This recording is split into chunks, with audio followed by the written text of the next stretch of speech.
Ready? Survive, thrive, stay alive. It's time to get prepared with the Prepping Academy podcast.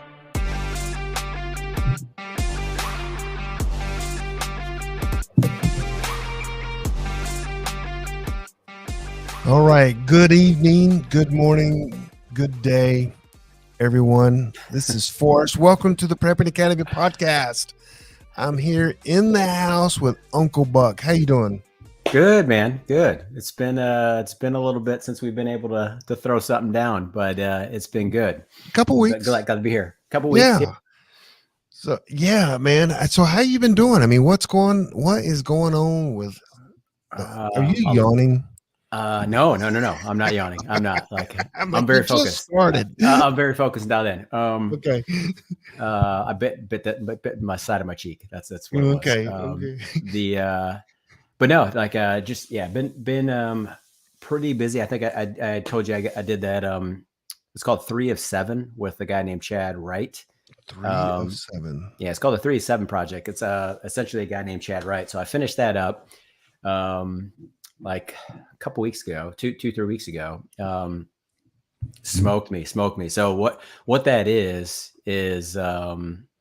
and we'll talk a lot more about that, but just did that. And then, had to do some recovery time on that as well.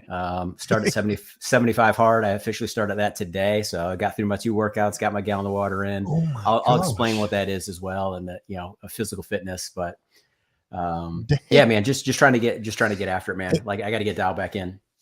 And this goes in with a new job that you've been doing. And yeah. I mean, you're the businessman I know. It's not fun. It's not fun right now. It's ramp up time. You got to learn things and, try to balance it out as best as possible, but it's good. I mean, it's all good. That's awesome. Yeah. Last time I saw you was at the Charlotte meetup. Yeah. And, and that was surprising you were there. Then we had a surprise guest just show up as well. My special, what does Sheepdog call him? He's like your mentally challenged friend or your special friend. Yes, I think you were surprised. Oh, yeah. I was surprised. Yeah, I wasn't anticipating seeing him there. He was doing some work somewhere in the area, and and him and Sheepdog, they know each other. They're in the same industry, so they do a lot. Oh yeah, that's right. Engineering type stuff together. Yep. But yeah, that he surprised everyone, and I mean, he was just. When I say surprised, he's not from these parts. He's not from the Charlotte area. Nope. So yeah, that was.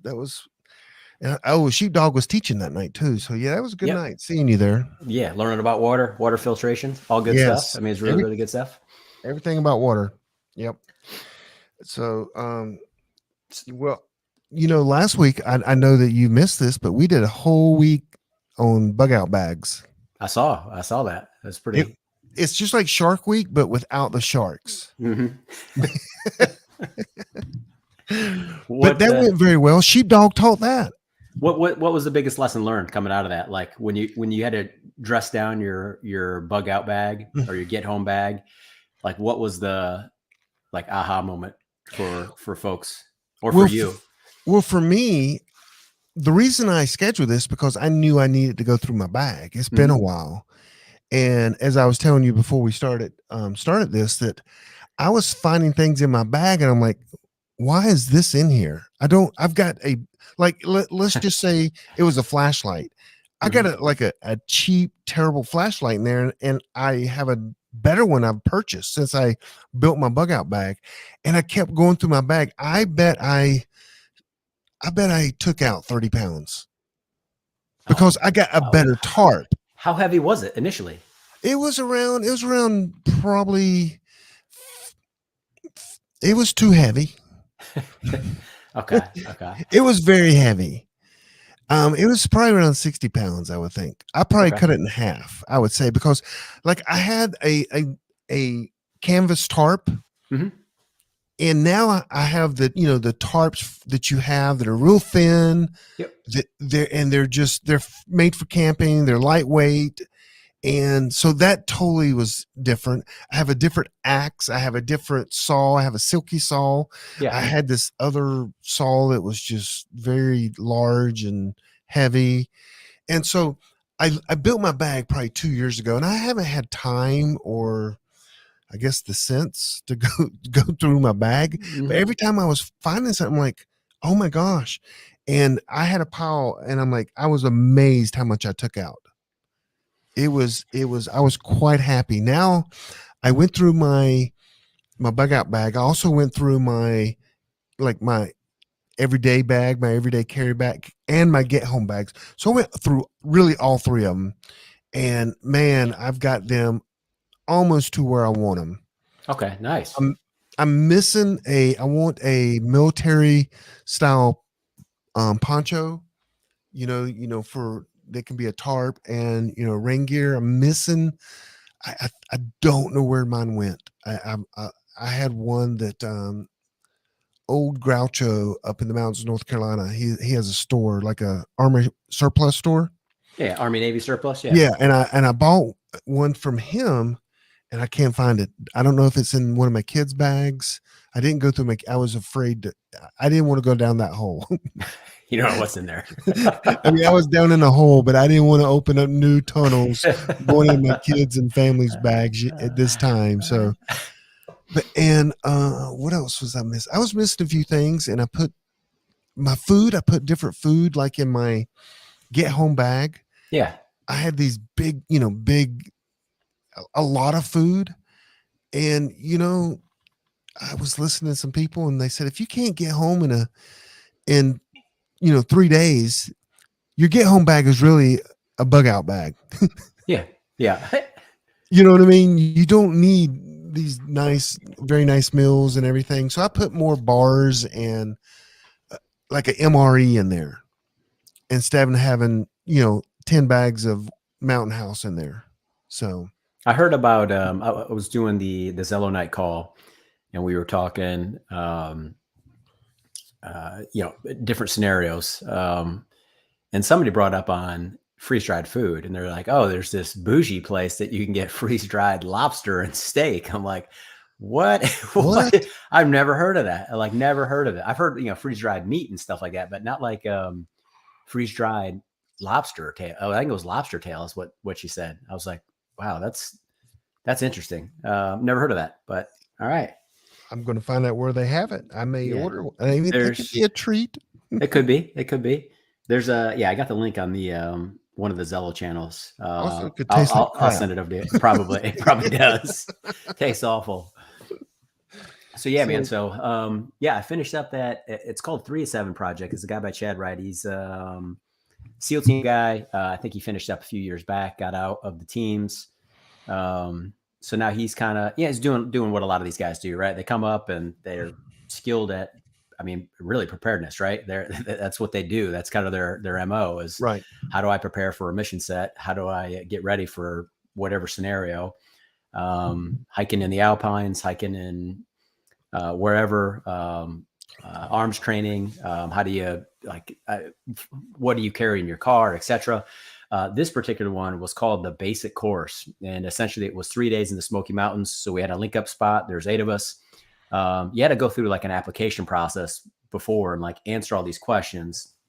And then out of the pool of people, they selected eight folks. And I was one of the eight to go. So, like Roger, what kind of questions? Hang on. Like, are you crazy? Are you nuts? Yeah. What do you want to learn here? Yeah. Like I think they were kind of basic questions. I can't remember them what they were off the top of my head, but it was kind of like, it was an application process. And it was kind of like, they were trying to size you up. Like, how are you going to respond? Yeah. Different backgrounds, where you coming from, why are you going to die on us? Yeah. How are you? Yeah, you're going to pass out 10 feet into this trip. I think they ask about your health status and all that stuff like that to make sure you're good. Cause it's strenuous. Smoky Mountains is no joke. So we had a link up, so fortunately I got in, we had a link up spot. We had a Zoom call, the week prior, and there's a whole pack out list, right? It was like, here, bring all these things. If you don't have these things, we'll have these type bags. So they ran with Kelty if you know Kelty bags, Mhm. they make great stuff, like phenomenal bags. The 85 liter is what we had. But we ended up deciding, so we get there, we do the link up spot, and then essentially he goes into full military mode, right? Kind of like, going back into kind of boot camp, right? Like, get this done. It's got to be done this time. Go, go, go. Everything's like moving with urgency. So like I anticipated that. There's a lot of folks that I think there's 2 other people that were current or prior military. The rest weren't. So they were all like trying to like move around. They were like very distraught. Like they were out of it. So, so we If had you've to never like, experienced basic training of any type, that's a whole nother world. it's a shocker, right? Like It it is. shocks you quick. So he got in that mode, and we got, a lead was appointed, 2 squad leaders. I ended up becoming a squad leader. Of course you would. I mean, I didn't even ask for it. I didn't even want to do it. Yeah. But I was like, okay, we got this. And, we started going through the communication game, but essentially they laid everything out. Like we talked about the ABCs of packing, right? Accessibility, balance, and compression, right? Like, how do we get everything nice and tight? Do you have your snacks on the pouches on the outside? So we got everything issued out, and we had to just load our gear in. So wait, did y'all pack your bag together? Y'all were packing. Okay. So yeah, we brought stuff. Like I brought a bunch of stuff, but then we went through the whole, like, here's how to go do this. Everybody's going to be uniform. So we all kind of stripped our stuff, all of our gear out. I ended up using his bag, the Kelty bag, because it was nice. I was like, I really like this bag. We put in a contractor black plastic bag because it rained every day there, man. Like the entire 3 days, like it rained every day. We just hiked wet. I'll tell those stories, but so we get everything issued out. We get our meals, some oatmeal packets, snacks. A lot of folks brought stuff, our sleeping bag, and then we ended up doing a buddy system. So I got buddied up with with this other dude, and we're like, hey, are we gonna go tent or are we gonna go tarp? And we're just gonna sleep on our big Agnes kind of mattress, and with our sleeping bags. And we're like, hey, let's do the tarp, man. I'm like, I've always slept in a tent. I've never just tarped it and just slept out in the wilderness with stuff crawling on you. So I'm like, let's just do it. So, so we end up doing that. We end up buddying up. We step off. Literally, man, like this is all preparation. We stepped off, and the SEAL team guy turns around. He's like, everybody got water? Half the team didn't even have water. I'm like, go back, get water. So we got dressed down for that one right away. They're like, your lead and your squad leaders, you guys just failed. Like your team is not ready. And I'm like, ooh, yep. You are correct. You are correct. That's where you go, sir, you didn't tell us to get water. Yeah. You didn't tell us exactly to get water and where. Yeah. But yeah, once we got that squared away, then it was just trying to like learn team dynamics, right? Like none of us knew each other. Like we were all we had different folks. They were from all over the country. We had folks from Louisiana, Texas, up in the Northeast, Midwest, Southeast. I mean, we were all over the place.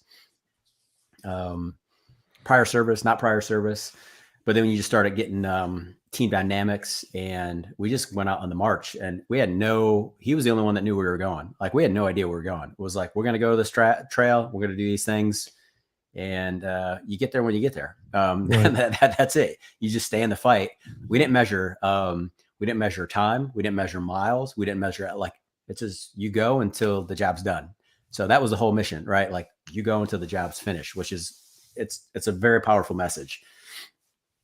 Step off on the trail. We get going after we sent half the other crew to get back and get water. So we get back on trail, start humping it into the Smokies, right? Like, I mean, it's no joke. The elevation there is it's a doozy. And we move through streams. We traverse through a couple different mountains. So we climbed up one, went over. We ended up refilling water at a stream. We had our water filters, right? We had everybody was using Sawyer water filters there, which were great. They came in handy, and then of course iodine tablets or iodine drops. Like that was one that we had to go with as well. But yeah, we started, like, everybody just started dragging because everybody was like focused on just go going, and they're amped up, go going. But you're pushing that pace, and you just start seeing folks kind of like falling out, right? They're getting tired. We're not taking breaks with pack off, break with pack on. We're not taking breaks quick enough to eat and recharge, eat granola, eat tuna. So folks just started falling off, and we were just getting slower and slower and slower. So we just kind of marched and marched and marched. I think we stepped off about noon on Friday, and we didn't get to camp. It was probably 1 a.m. in the morning before we got into camp. 1:30 in the morning. We were smoked. I mean, tired, and our camp's not even set up. Like, we got to like set the camp. We lit a fire. It was raining. We were out there hiking, like up on the mountain with our headlamps on. We had to get all of our wet gear on because it was starting to come down on us. And you just went. I mean, we just had to keep going and going. But we got everything set up. The people that peeled off, did they catch up? No, we just had to wait for them. Like, we just had to you kill them. Yeah, we pushed them. They fell off the mountain. No, we just had to start working that. We're like, how do we? Have you ever read the book The Goal? It talks a lot about process improvement, but it was, I think, these kids in the Boy Scouts, and they're like, why do we always having like separation between the group? And they ended up figuring out, like, they were putting one of the slowest kids right in the middle. So like the faster kids would pull away, the slow kid would slow everybody down, and they just get this wider, wiser chasm between them. So like, well, we got to like put the slowest person up front. So that's what we ended up doing. So we put the slowest person up front. They were running point with a navigator. We had two folks that were navigators, a primary and a secondary, that had the map, the compass, all that fun jazz. And we all got briefed on all that stuff before we stepped off. But dude, that's what took us so long. I mean, they were slow. So we're like, well, we got to drop their pack. We got to take some of their gear. And we just kept going, but we got in. It was probably 1:30 in the morning, and we were tired, like real tired. You just set up in like a tarp and just sleep then, don't you? Yeah, we set up a tarp. I mean, you can't change clothes or anything like that and get dry. No. I mean, we had your rain gear on. I mean, I had my Gore-Tex stuff, so like I was dry underneath. But yeah, we got all that set up, and then we were going to make food, right? We got a fire going. We were, learning how to make fire in the rain coming down, and like, how do we get that stuff set up? Got that going. Boiled some water for our meals. Everybody chowed. And then we all ended up just sitting around the fire, kind of like talking about who we are, where we're from. Cause it's essentially, when we got there, it was like, you know how to, right? Military boot camp. It's like, hey, how's it going? All right, good. You're doing this. All right, we're stepping off. Let's go. Like, we can talk later. Right now, we're going to be on point and be on mission. So we get set in, and we all kind of talk about folk. We all kind of learn about these folks and where they're from and why they're doing this and what they're trying to accomplish while they're out here. And they're taking time out of their day, and or they're actually taking time out of like 3 or 4 days to be out there and sleep in the woods. And it was just different stories, man. And I wrote a big piece on it, and I'll read it. It's pretty lengthy. I mean, I could probably read it in about 5 minutes, but I'll read it towards the end here. So let me ask a question. Is there any instruction going on at this time, or not really? Yeah. There's instruction. We do breaks on instructions on navigation, although that was like a quick and dirty method. We got folks that were teaching on like, hey, here's water filtration. Here's how to use your iodine. You put 5 drops per 750 milliliters. Like, some of the stuff, like some of us already knew, but it was like, it was just good, like good instruction and like good practice. Right. And how to set camps, how to, do your different knots, and get everything set up there. So yeah, I mean, it was definitely interesting. And just some of it was a good refresher. Some of it was like a little bit new. Definitely the hiking with a loaded pack on, like going traversing up and down and over stumps and over rocks, and some of that stuff is, I mean, it's no joke. You fall, you're in a world of hurt. I mean, right. if you're even alive, like it's no joke. So it's 2:00 in the morning. Y'all probably hit the bed around 2. Yeah, about 3. I think we got crashed at about 3. So tired, you probably fell asleep pretty quickly, but yeah. Well, no, we were all juiced up. Like, we were all like, because you're animated and so adrenaline fueled from pushing it. I ended up taking off my socks.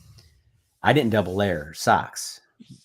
Like never, if anybody's listening, folks listening, like if you're going to do a hike like that, double layer socks, absolutely put your 2 wools on and go. Or some folks did athletic socks with the wools over it, whatever works. But the back of my heels were like, I gash, silver dollar size on both. So I'm like, this is not going to be a good day for me tomorrow at all. Do you have any moleskin or anything like that? I didn't. One of the other guys did, thankfully. But yeah, I was in a world of hurt. I was taking my sock off and like skin was coming with it. I'm like, this is not going to be good. So of course I wake up the next morning, and we're we got to break down camp, do all that stuff. And I'm trying to like get my feet right, cause they're destroyed. I'm putting on moleskin, trying to get like extra layer of socks now on. And this is trying to slip those boots on, and it just hurts. Nobody's moving right. Your knees are sore, your hips are sore. Surprisingly, my back was completely fine, despite holding all that weight. Was that like 6 Advils? Yeah, we took a couple Advils. Everybody was popping a couple Advils, right? Some Ranger candy, I think is what they call it, Ranger candy. Pop a little bit of that, like you're all right, and just keep going. But then we got back on trail. We read some scripture in the morning, and then he like posed a question, and we had about 30 minutes of just kind of quiet time, right? We just different questions about life, like kind of people around you that helped you along the way. Like what are some of these, who are these people, and kind of what are you taking away from this quiet time? So it was cool. We all just kind of stepped off separately and sat down out in the woods, like nobody's around, and you just kind of like got to think, man, it was super cool. It's like super refreshing. And we got back on trail. Of course, we went back to like, everybody's got to go. You got to go do stuff, get on. Our lead got fired. Actually, the one lead got fired the first day. Our second lead got fired the next morning. And me and the other guy were still squad leads, but we had our lead that was now the new person stepped in. So our third lead now. And I think they were getting it like, hey, you got to communicate down the chain. You got to like let folks know what's going on. So there's definitely some lessons there on like communicating, delegating, and spreading things out, like to letting your squad leaders disseminate information and pull the troops together, be the hammers. So yeah, we stepped back off on the trail. It was rush again. Again, nobody knew where we were going. Like, where are we going? But folks started slowing down, gassing out. We were missing checkpoints for eating again. Fuel, like on those things, fuel matters, right? Like eating matters, drinking water, hydrating. It is so, yeah, like you get sloppy quick when you're not taking care of your body. And people's feet were a little bit sore. Mine were the worst. Mine were pretty banged up. But mentally, I was good. Like mentally, it doesn't matter. Like I'll keep going as long as it takes. Like whatever. Like eventually, this is going to end in 3 days. It won't matter. Like I'm just going to keep going. So we ended up getting. We ended up being like super slow. So I think we were supposed to be at a further checkpoint. We didn't make it. So the weather was still starting to come down. So we ended up closing out earlier that day. Maybe about, I'd say probably like 7 p.m. we got in, 7, 8 o'clock. So it's dark every time you get in the camp. It is dark. Yeah. And we got the camp set up again. We had to do that in dark, in the rain, again, with our headlamps on and everything. And we had to do the same setup. First night he helped us out, like kind of showed us, here's what to do. All right, you do this. And then the second night it's on you guys, like figure it out. So we all figured it out, banded together and got things done. I got it started cooling off because we were sleeping 5,200 feet up in the mountain. Like we slept on the ridgeline. So it was cold, it was windy. And like I started sweating through stuff, right? Like, so I'm like already a bad sign, right? Like that's a bad sign. Yep. So like I had to like strip things down, put on drier shirt. And I was just like cold, like super cold. So I had to like jump in the sleeping bag and try to like warm up. And I'm like, I didn't know if it was because I was just juiced up from the adrenaline of like pushing through the pain. Right. But like I was a little bit cold as well. But So were you snuggling with someone? yeah. Spooning. Mountaintop spooning. But yeah, got that done. Got everything situated. I mean, we did after action reports and like kind of what we did and did well, didn't do well. Our communication was like really, really bad. Like things just broke down pretty quickly, mostly because we weren't staying hydrated and we weren't eating frequently enough. I mean, the rule of thumb was like, you need to be hydrating like as you go. Right. And then every hour, you should be consuming 300 to 500 calories. Period. Like you must consume that all because you're burning so much calories. And it's like Smoky Mountains, so it's like the fog's rolling in, like you can't see the camp. It's rain, like it was super cool. I mean, it was a great experience. And then we woke up the next morning, and then we got posed another kind of thoughtful question, read a little scripture, and the goal, we all stepped off in 1 minute increments with that question. And I think it was, I'll have to remember what the question was. It talked about, one thing, what is something that you learned here on the mountain that you can take back with you and apply back down the mountain. And I think he asked like 2 other questions, and you can kind of pick which one you want to think about. And we stepped off in 1 minute increments on top of the Smoky Mountains, like 5,200 feet above sea level, walking this ridge line solo, like all by ourselves. Like we just walked, and we did it for about 45 minutes or so. Okay.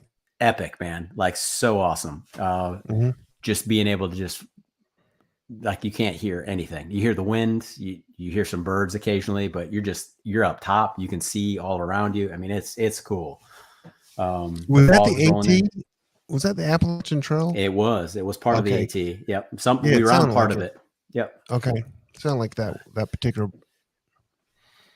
But it was pretty sweet, man. And yeah, we ended up roughing it all the way back, all beat up. I had to like redo my feet again. Then I had to go to like athletic tape on top of the moleskin, like whatever I could do to get padding in. I tweaked my hip, my knee. I'm like, oh man, my body was just starting to break down. But I'm like, go, just keep going. And then we ended up having to pull 2 people, pretty much strip their entire gear. Like I had to take away all their gear, and spread it out amongst the rest of the folks. So they were pretty much walking with an empty pack, or like a pack with just clothes in it. So it made it heavier, like for everybody else. But yeah, that's why physical fitness is so important, man. Like so important. What was the average age? I mean, what was the oldest person there? Oldest guy was, I think one guy was out there for his 60th birthday. That was a birthday gift to himself. And the other guy was like 60. I think he said he was 66. That's way older than that's insane. And they were in probably good top physical condition like me. Yeah. No, they were good. I mean, they were good. The dude at 60, dude was a freaking animal. Like, I mean, he just went. I mean, he was beat up. You knew that, but he just doesn't matter. Just gonna keep going. Right. Just gonna keep going. But yeah, man, it was awesome experience. Like, folks that get out there, particularly in the preparedness community, and they're like, oh, I just want to, I'm just gonna like backwoods it. I'm like, it's a hard life, man. That is a hard life. How many miles did you cover? Do you know? Nobody knows. Oh, you don't even know? Nobody knows. That we didn't do time, and we just know our check-in when we stepped off, when we stepped on, but we weren't timing it. We didn't do elevation changes. Didn't even do mileage. Yes, everybody's going to bug out when the crap hits the fan. They're going to get about 4 miles and go, "This sucks." Where's the Hilton? Where's the Hilton? This sucks. It will test you, man. But I think it's a mental game, because there's days where like there were moments where you're just like, dude, this sucks. Like, especially when you're trekking up a hill, you're like, oh, I think we're at the top. No, we're not. Like, oh, wait, now I think we're at the top. No, we're still not there. We still got a long way to go. I think something that surprises people, because I'm from the mountains. I'm from up in that area. You went probably right by. I mean, not too far from where I used to live, but people understand going up is hard. Going down's hard too. That was worse on my knees, like way worse on the Yes, front of your knees. and your thighs it is. I mean, it's just insane. And it's all that weight, right? When you're Mm. rucking it out with a 50, 60 pound pack on, like it beats you down fast. And you can slide and get hurt worse going down than going up. Yep. That's where a lot of the slip and falls were happening while we were going down. Yes, Because it was rainy and there's leaves all over. They're slick. It's muddy. Like you just. see, you could tell I've already been through that before. At least it sounds like it, right? Okay, maybe not. But man, it was definitely an experience. You learn a lot about the outdoors, bushcraft. Mhm. I mean, definitely a lot of preparedness stuff, right? Tons of preparedness stuff. But that life is just, man. Like I don't know how people did it 100 years ago, man. Like I really don't. Like it's amazing. But you did it during the rain, which I mean that did multiply some issues. It did. It got there's some dicey areas, and then like we have to do some stream crossings too, and it wasn't like because of the rain, the stream was really starting to flow. Like it wasn't like it was just kind of the trickle. Like it was a nice little flow, and you got to be careful there too if your foot gets stuck, and it could be a bad day for you there as well. Yeah, that does. And did you get paid or did you have to pay for that? Dude, I paid to go there. Wow. I ended up paying. We won't talk about the price tag. I don't want to talk about that. Okay. But yeah, like it was definitely It was a worthwhile experience. Mm-hmm. But yeah, like so I wrote this thing, and I'll just kind of give you the cliff notes on it. And I was trying to like bring this whole spiritual kind of. Let me find it here real quick. And just some like key things that I wanted to leave folks with on life lessons from the Great Smoky Mountains. First thing was like fuel matters. Like we talked a little bit about it, right? Like what you consume, who you surround yourself with, what you lit in your head. Like there's folks there that like not just like the fuel that you eat, but like the stuff you read, the things that you consume. All that stuff mattered. I mean, you could see some folks there that were like getting inside themselves, like they started going inside. Not a good spot to be, right? Because you start losing what's going on around you, and you become a crappy team player.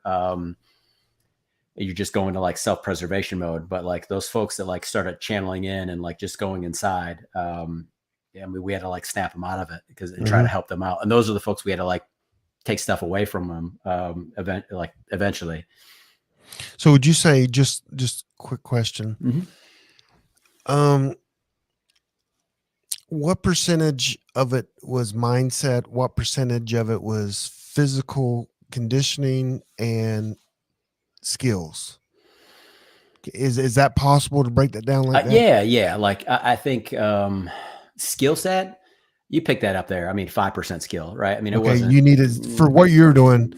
You didn't need. They were teaching you. Yeah, they were teaching us along the way. So there was instruction there the entire time. So the skill, I mean, you could be 0 to 5%. Your physical fitness, I mean, that weighed in, right? Like it weighed in, like I'd say 20% maybe. And the rest of it was where your head was at. Like Wow. you just needed to be willing to just keep going. I mean, even when it sucked. And then like when it hurt, right? Like especially when you woke up, like I woke up in the morning, man, like I was having a hard time walking, like just putting my boots on, awful. Like all I wanted to do is like get on trail. Cause once you start going, like this is how your body works, right? The blood starts flowing. You start feeling a lot better, right? It starts activating healing aspects throughout your body. So you start just feeling a lot better. You don't hurt as much. Your feet don't hurt as much. But you got to get that blood pumping through your body. So like that first 20 minutes though, oh dude, it was awful. But then after that 20 minutes, then you're like, all right, I got a little lather, sweat. I'm like, I'm good. Like, I just got to keep going. So for what you did, I mean, I understand skills were very low because it was teaching, but I would have to say though, if it was real world and you didn't have your food supply, you weren't as packed as you were, skills would be a bigger part for sure. We understand that. But the mindset, I mean, the military is all about mindset. I mean, it really is. They teach you the skills, but a lot of times when you're doing difficult tasks in a high pressure situation, we literally either memorized the checklist in our head, but most of the time we had like laminated cards to check. I mean, because people's lives would be on, and so you'd go through and you would learn each one, because when you get fatigued and you're tired and you're nervous and your adrenaline's going, I tell you what, people forget sometimes even how to tie their shoe during conditions like that. Yep. The most basic skills. And that's why you have a checklist. And I don't know, did you have checklists when you were, I mean, in military? Yeah. Oh no, we had like volumes of like publications. It was, and those things, of course, it was, if you did this, here's your checklist. If you did that, here's your checklist. Like it was, and there was multiple volumes, I think, different publications. I mean, they were 600-700 pages long. I mean, it was ridiculous. Yeah. And then those referenced other publications, which had other checklists. You know how it is, man. Like it's just, it's forms everywhere. That's all you got in the military. And so, and then if you're a Ranger or SEAL, I mean, that is just taught over and over and over. So the checklists are like laid in your head, like basically like tying your shoe kind of thing. Yeah. Yeah. And it's so instilled that when the pressure comes and the fatigue's there, you can still respond, right? As you normally would if you were, sleeping at the Holiday Inn Express the night before, right? You're just dialed in all the time. Doesn't matter what the conditions are, you're still going to get the job done. And that's why reading some of these stories too, in these books, and you can go through and you can start to understand, wow, man. I mean, like what I'm not sure what you're going to read, but if you get down into the mental aspect of it, you're like, wow, okay, it helps you in your mindset to be prepared for things like that. If that's possible, sometimes it's not even possible. Yep. Yeah, man. Yeah, that mindset was the mindset was critical, but I think that the few, and I'm giving you the cliff notes. I can send you the whole article, man. It's pretty lengthy, but fuel matters. Like what you consume is incredibly important, and the fuel provides a focus, which provides firepower. Relationships was number 2. Like your relationships, the people that you surround yourself with matters, and your community matters, right? Like we talk about mutual, communities, like mutual assistance groups, communities. People that you surround yourself with to make you better, to get you to raise your game. That stuff matters, right? They're either going to be an albatross around your neck, or they're going to be somebody that kind of lifts you up. Choosing those members in your team is be wise and those choices, because they can make. And you have people to pull you down too, because 100%. you're taking their weight and some of their load. Okay. Yep. I mean, part of that's being a good team player, right? You're going to have to do that. I'm not a good team player sometimes. I mean, and it wouldn't, like in that situation, right? It was 3 straight days, but eventually their physical aspect, they would get used to it, right? They would, and then we just add more weight to it, and then they would have been fine. The other one was like everyone has a mountain to climb, right? Like we're all, like I talked to some of the folks there. Some folks were there, like they had like their father had passed away and they just wanted to unplug. Some of them had like a life-threatening diagnosis, and they didn't know what was going to happen, so they're just going to push through. Some of them had trauma. Some of them were on their 60th birthday party. And like for me, it was just like, the Misogi, right? We talk about Michael Easter, the Comfort Crisis book. And for me, I was like, dude, I just want to I want to push it. Like, let's see how much I can push this thing and like just keep going. And mostly I did it because I'm like 2022, like with all the weird stuff that was going on, I just felt like I kind of like slacked. So I was like, dude, I got to get coming in 2023, dude. I just want to be going gangbusters. You enjoy pain, don't you? I do. It's sick and twisted, but just go, man. The fourth one is there's no finish line. It's like, just, you got to keep grinding, like no matter what it is. you talk about preparedness. I mean, you're never prepared enough. Like I don't care who you are or how good I would chat with these guys. We were I was chatting with some buddies over the weekend, and we're like, yeah, like there's these guys that do preparedness and they think they have every scenario covered. I'm like, they're full of crap. I'm like, there's no one does. Like, it's impossible for every possible scenario to happen. Like, every plan is as good as until that first shot is fired. Right. It's just nobody has that all figured out. There's just, you got to be able to adapt, adjust, overcome, knowing that there's no finish line. You just got to keep pressing forward. Well, and that's one reason why I try to stress to be in an environment where you can control as many situations as you can. 100%. Like a bug out retreat. Yep. Now, you can't control people coming on. You have to deal with that, but you have your food, water. I mean, everything is as much as you can control it, because you got time now to plan it.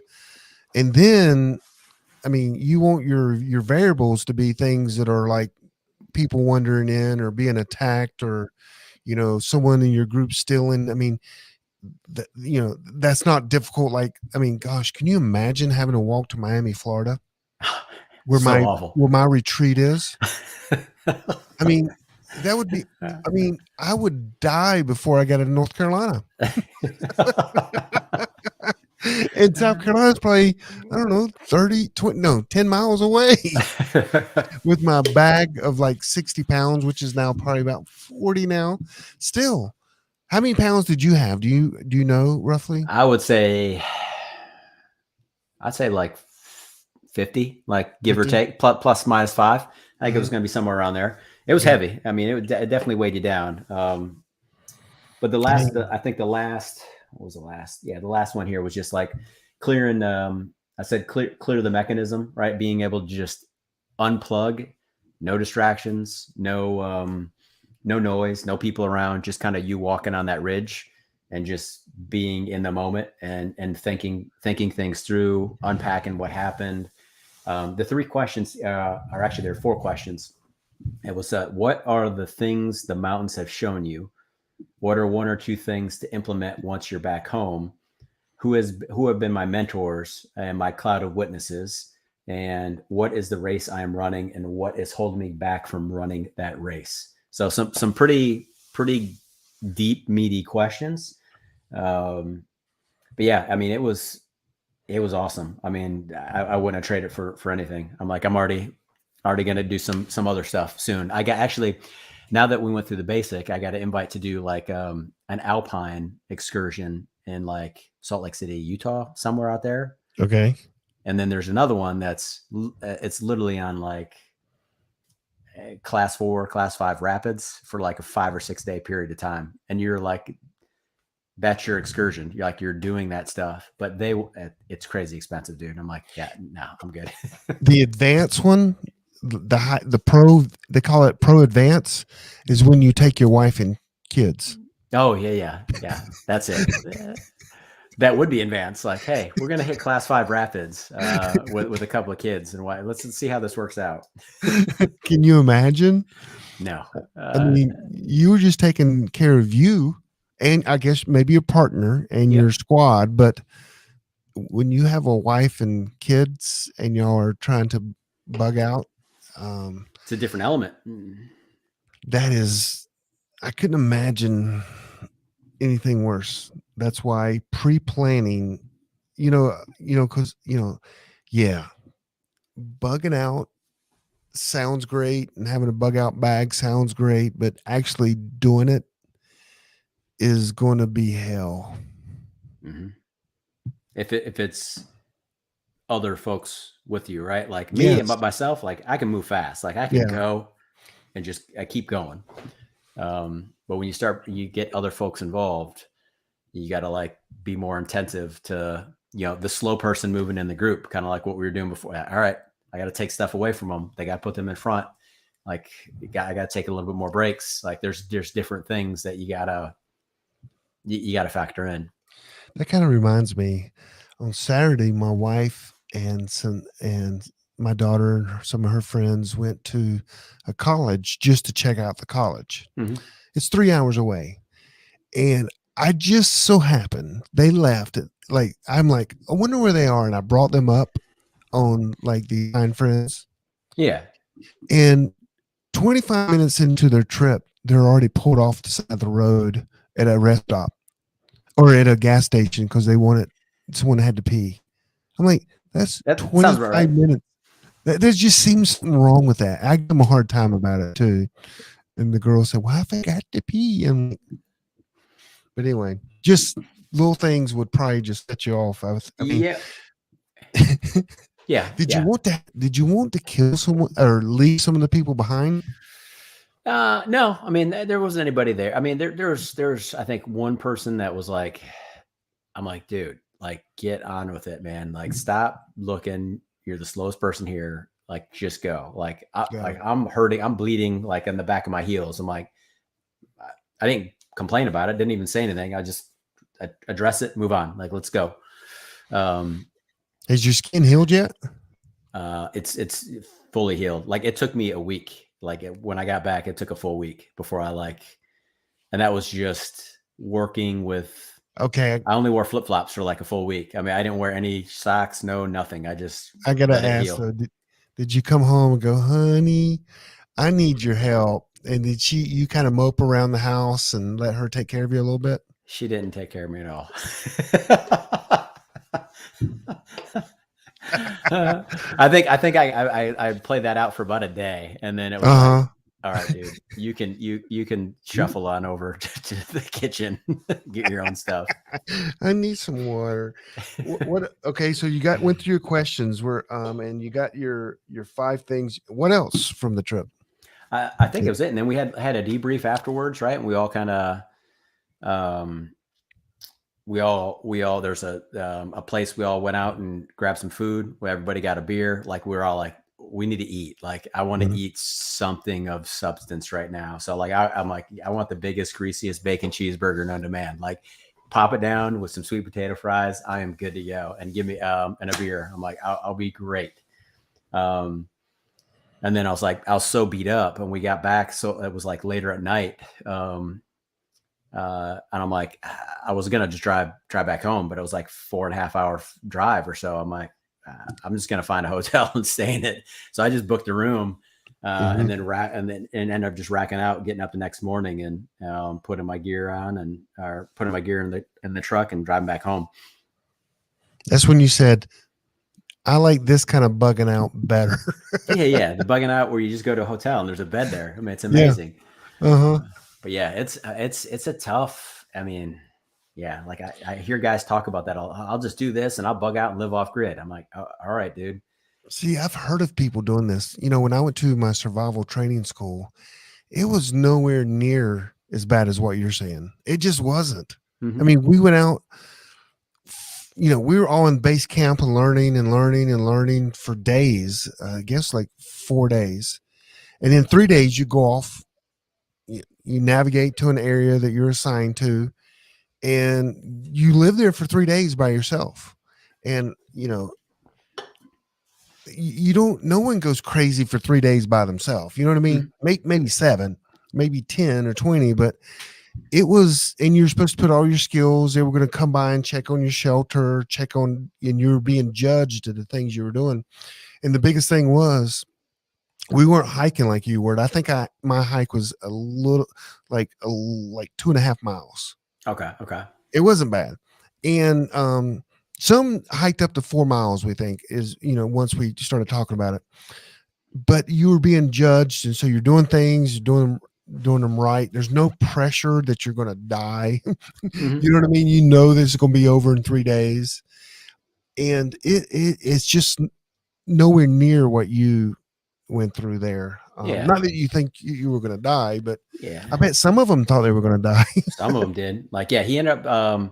So it was pretty cool. We got to the point on the morning of the third day. Like, this is after we stepped off, and um, everybody's ready to get back. Like we are marching back, and we're gonna have to go down the mountain, go back up another one, come back down, go up a smaller one, and then we're back at. And this is gonna be a long day. So he drew this. It was a small circle, a slightly larger circle, And so he had like the bullseye here and another circle just outside. So he said on the outside, he's like, that's your comfort zone. He's like, in the middle circle, that's your growth zone. Like you're not like in comfort zone, but you're not in this middle circle where you're panicking. You're like freaking out right now. So he's like, you're panicking, you're shutting down, you're not doing anything. That's going to be good for the team. And he's like, on the outside, your comfort zone, you should be helping these people that are panicking. So they got around. He's like, everybody come pulled in. He drew it out, and he's like, now take a rock or a stick and like put where you are right now. And we had folks like hour and a half in on our last day that dude, they're already in panic mode. Like we had two of them that were like freaking out. And I'm like, I was in growth mode. I was like, I'm good. I'm in Zen mode. Like I just want to keep my body moving. But we had a couple other guys that were just like, this is kind of easy. Like I got this down. So they ended up getting more of the other people's stuff. So we stripped their bag down and went to the guys that were in the comfort zone to kind of stretch them and get them a little bit more, carry more of the weight, carry more of the load. So that's what they ended up doing. And then we got everything kind of balanced out and just went from there and just kept going and going and going. But yeah, I thought it was a pretty cool like diagram. I mean, it's a diagram, but it was a picture on the dirt, right? This is what was drawn just to give a good context of like where are people physically and mentally at right now. So if I was just traveling by myself, I guess it depends on the situation, but you don't want to travel so fast that you're sweating. You want to keep that balance if you can. I mean, especially in the cold. I mean, if you start sweating in the cold, that's going to kill you. Yep. Plain and simple. It's going to end up killing you. But, so you guys were already wet. So you just kind of had to mind, okay, we're going, we can't even judge our sweat at this point. Yeah. You're already wet. And then we just had to strip our base layer off. Like when we got to camp, got our tarp set up, and then we just kind of stripped. Did you have the right clothing and the equipment? You think? Yeah. So that's a part like on the skill set, right? Like they give you a whole checklist, like absolutely no cotton. You will not wear cotton, anything like at all. We had people showing up with cotton stuff. I'm like, dude, you didn't follow instructions, right? Like that's unsat. They mentioned, like a little hat, a boonie cover of some sort, something of that nature to keep the sun out. They mentioned, rain pants, Gore-Tex, rain jackets, different layers with, a down jacket as well. Wool socks, boots that are waterproof because you're going to be going through a lot of water. You get rained on. But yeah, they kind of checked all that stuff out. So from the skill set standpoint, right, I think they spelled it out for you. Like, bring these things. Like, this is what you need to bring. We're going to have this other stuff. They made some decisions for you on that. They made some decisions for you. You didn't have to think that through. And if you didn't have certain things, they had it there for you anyway, and you just got to borrow their stuff. So that was pretty good. But you didn't really have to think too much on some of this stuff. And then they showed you how to use it. Like if you didn't know how to use a solar water filter, that's fine. They went and showed you how to do it. Here's how to use iodine. Here's how to use these stoves, right? And like the two stoves that they have are the exact same two I have. So I'm like, got it down, like good to go. But yeah, like, so some of that stuff was good because those folks, they never did this before, right? That's like their first time doing anything kind of crazy. How many instructors did you have? There's two. Two. Nice. Well, that sounds awesome. So awesome. I just don't think I can handle it. Yeah, man. Come on in, man. Come on in. Yeah. Yeah, that's interesting. I'll watch the movie. I'll watch The Walking Dead, a couple episodes of The Walking Dead. I got it down. Yes. Goodness gracious. Well, I love hearing the story. That was awesome. Sounds like you learned a lot. You tested some gear out. You worked with a team. You figured out your mindset is you're pretty good. You're pretty good at mindset anyway. I don't know if that's your military backing or training, or is it just Uncle Buck? You know what I mean? There's a difference. it could be a both, right? I think the Okay. military enhanced it. I mean, I kind of had it Mhm. already, but Right. played a lot of sports too, right? Like, and just Yep. play a lot of athletics, and you're down, and you gotta keep going to try to win. I So think this is like our second show on mindset. You think that's important? 100% important, man. Like, it was more You don't important. hear a Like, lot about people talking about mindset, but yeah, go ahead. I'm sorry. What were you saying? yeah, no, like I think it's like it's like the thing. Like, it doesn't really matter all the bells and whistles and the Gucci gear you have. If your Mhm. mind's not right, it won't matter. If you sink into panic mode when things get tough, dude, Right. like you said before, right? You're gonna forget to tie your shoe. Like, you're Mhm. not gonna be able to execute things that you've executed probably multiple times before, because you're just Yep. your head's scrambled and you're not in the right headspace. Yep. Hey, thanks for being back. I'm going to close this with a prayer. Yeah, man. Of course. And then we, we'll, be in line to do another one next week. Yes, sir. Okay. Let's pray. Gracious Lord, we thank you for the small lessons that you teach us, Lord, through your word. We thank you for challenging us and pushing us, Lord, not only just for the physical, the mental, but also the spiritual side. Lord, we know that you're the King, and Lord, we love you and thank you for all that you've done for us. In Jesus' name we pray. Amen. Amen. Hey, man. Appreciate it. Yeah, brother. Appreciate it, man. Thanks for listening to the Prepping Academy podcast. Preppers Unite at www.preppingacademy.com.